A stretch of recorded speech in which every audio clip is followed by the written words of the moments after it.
you always looking for the cameras? Show me what you got. Show me what you got. I don't try to get seen, bro. What you talking about? You not trying to get seen, bro? We finna go undefeated, you know what I'm saying? We finna bring the shit back home, man.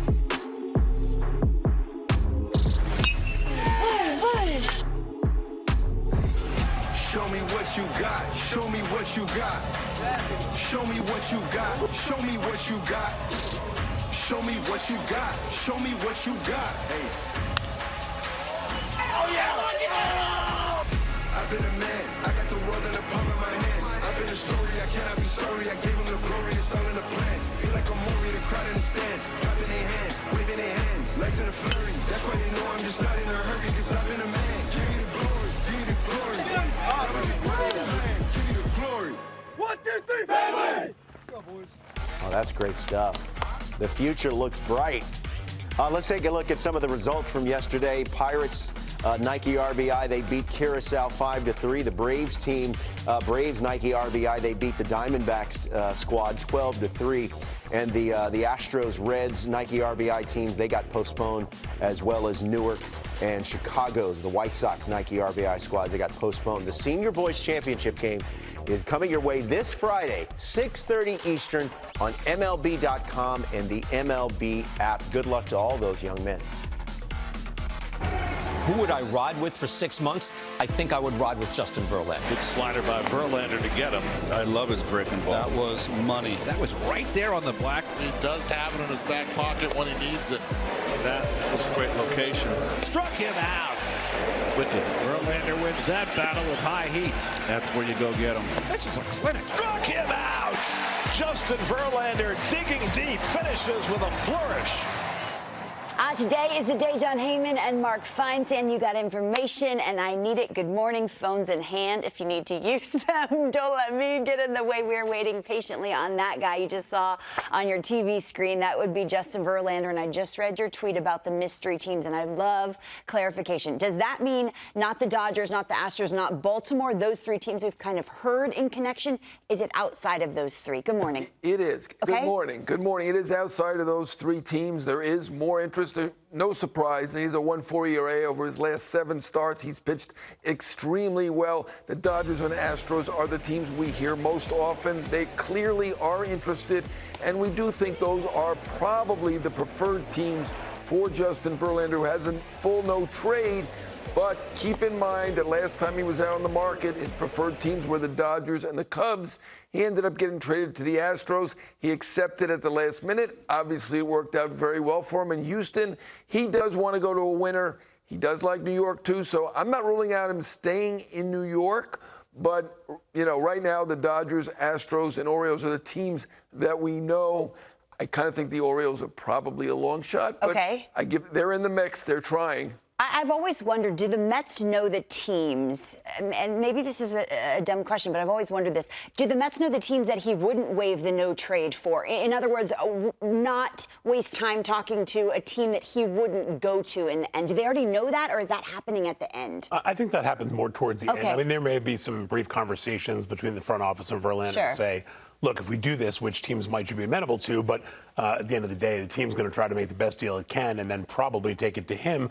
But I think there's enough out there that, you know, they probably have a better idea than most about which teams he might approve that for. I think I asked you this, Mark, about Eduardo Rodriguez, and D-Row just documented how he could help a ball club. I think I asked you this 2 months ago. What are the chances he's a Tiger at 6 p.m. Eastern on August 1st? Has that changed? You said not good. Has that changed? No, I think he's gone today before 6 p.m. Some teams are a little wary of the opt-out. He's got 3 years and $49 million left on his contract.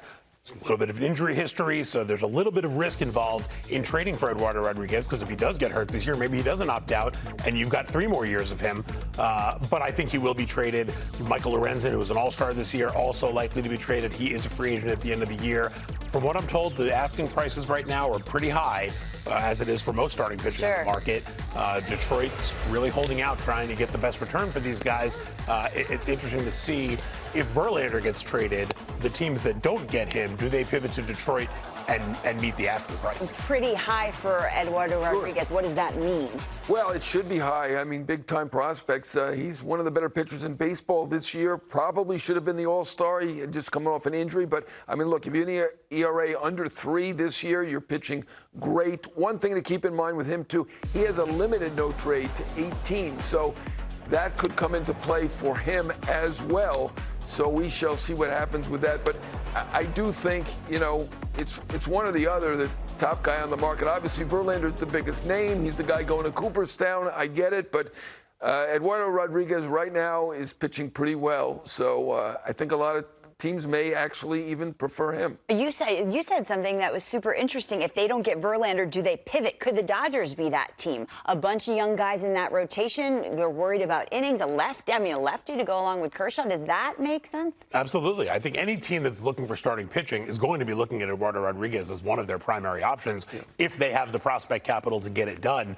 Like John said, besides Verlander, there aren't many pitchers out there who are better than Eduardo Rodriguez. There might be none. So, you know, a team that's really looking to cement its rotation, you know, Baltimore, I think, is a team that would be looking at him. They're a little hesitant to trade big prospects for a rental. And knowing that Erod could opt out at the end of the year, that's what he would be, essentially. So, you know, front offices have to weigh the rental aspect versus the what if he gets hurt and doesn't opt out aspect. There's a lot of things to consider here. Yeah, I mean, the Dodgers are definitely in on both of these guys. There's no question about that. And, you know, they certainly like to come away with one or the other.